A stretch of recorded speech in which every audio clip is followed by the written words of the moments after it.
Andhra Pradesh PCC అధ్యక్ష పదవికి గిడుగు రుద్రరాజు రాజీనామా చేశారు. తన రాజీనామా లేఖను ఏఐసిసి అధ్యక్షుడు మల్లికార్జున్ ఖర్గేకు పంపారు. కాంగ్రెస్లో చేరిన వైఎస్ షర్మిలకు ఏపీ బాధ్యతలు అప్పగిస్తారని గత కొద్ది రోజులుగా ప్రచారం జరుగుతోంది.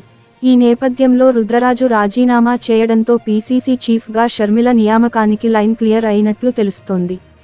అమలాపురం పట్టణానికి చెందిన గిడుగు రుద్రరాజు మాజీ ముఖ్యమంత్రి వైఎస్ రాజశేఖర్ రెడ్డికి, కేవీపీకి సన్నిహితంగా మెలిగేవారు.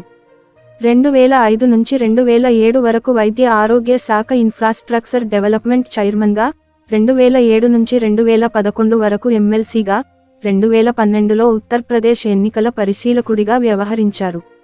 ఏపీ కాంగ్రెస్ జనరల్ సెక్రటరీగా పనిచేశారు.